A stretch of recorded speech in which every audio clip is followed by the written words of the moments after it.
3. Vatic leaned back in his sumptuous chair.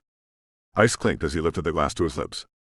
He savored the rich aroma, then took a sip, letting the liquid coat the inside of his mouth, a wonderfully expensive combination of heat and cold, before the sensation slid down his throat. "And it's done," he said, beaming at his business manager. "The leak's been plugged." I wouldn't be too optimistic, sir. Ennard shuffled in his chair and tapped the screen strapped to his arm. It's unlikely we'll recover the funds. Vatic waved a hand. "Then we push through a few more deals." "Not a problem." The solution may not be as easy as that. The man looked down, left eye twitching like he always did when he was nervous. Ennard might not be brave, Vatic knew. Many thought him totally spineless, but he had a fine mind for business. Not the cut and thrust of deals, of course, but Ennard had the ability to see Vatic's vast network of connections and to understand how they interrelated far better than anyone else. And if he was worried, there was reason for caution. Vatic placed his glass on the coaster. "What aren't you telling me?" There's talk. Ennard tapped his screen, another nervous habit. Some people, a lot of people, aren't happy with how things went. With your daughter.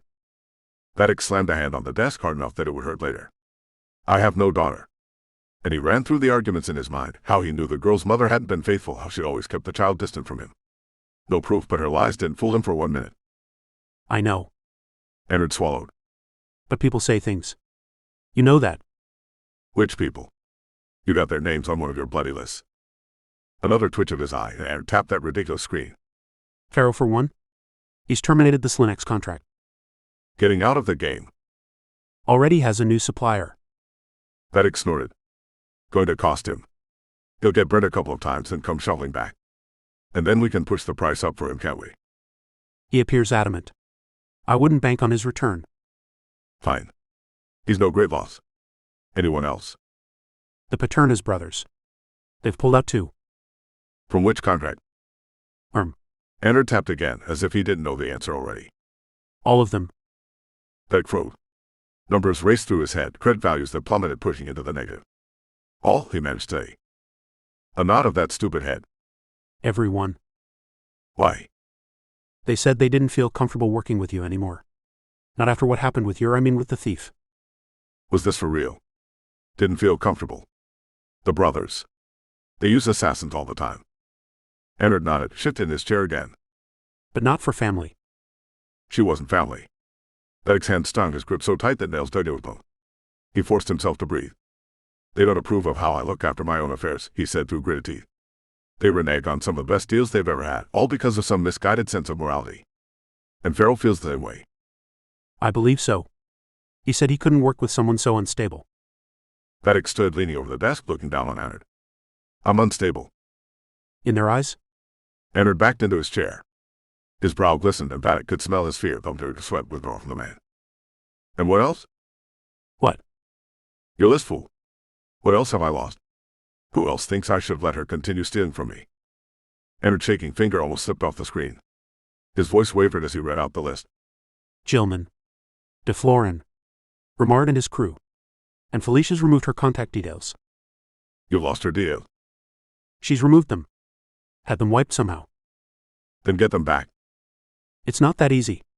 I've talked to your tech crew and they say she's cut all contact with you. Vatic ran a finger around his collar, pulling it loose. The room was too warm and stuffy.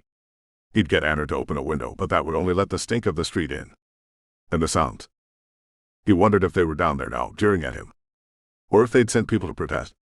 As if everything they'd ever done was above board. As if they'd never had to remove someone close. Vatic pushed his chair from the table and stood, then paced behind his desk back and forth. He knew how many steps to take before he turned, had done this many times whenever he needed to think deeply. And he'd always come up with a solution, had used the pacing to shake the problem out in his mind. He thought of the last girl Felicia had supplied, young and cocky but still submissive. She played her part well and did everything he asked for. Not like that treacherous thief. No, she'd never given him what he wanted, had she? Never considered what she owed him, the sacrifice he'd made. He'd paid for her to learn from the best, had given her all the security she could ever want.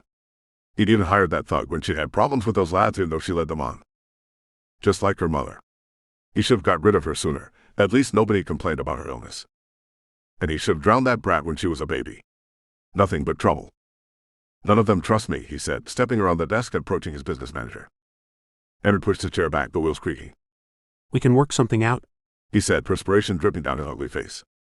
Just like his mother when she got upset, when the smile would disappear and the lines would show. New contracts.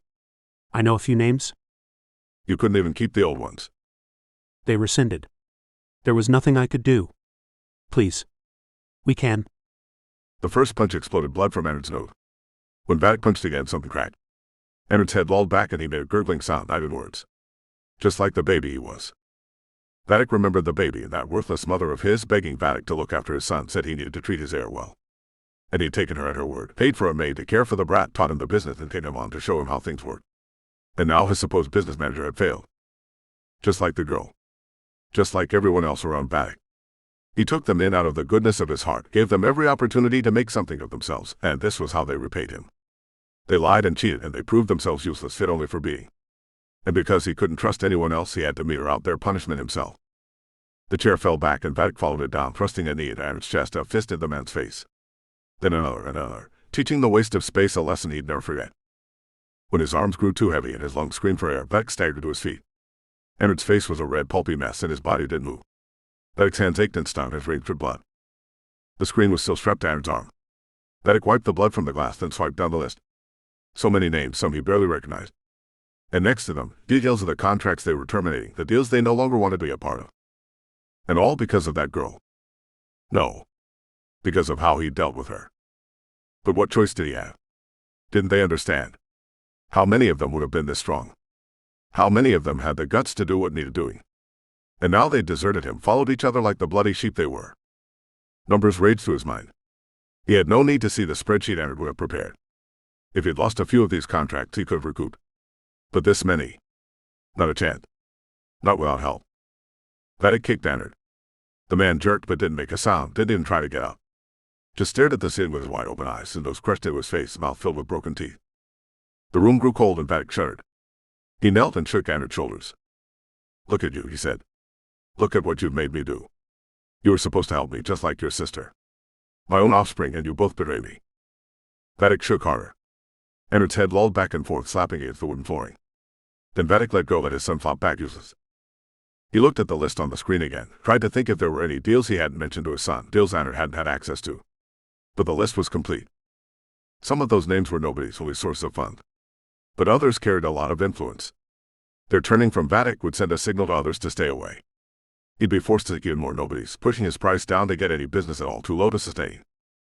He stood, sticky trousers clinging to his knees. He stepped back round the desk, conscious of the trail of crimson footprints, a stain that would forever follow him. It was all over. Vatic opened the lowest drawer in the desk and reached inside. His fingers curled round the gun, the one he always kept loaded. There was only one way out now.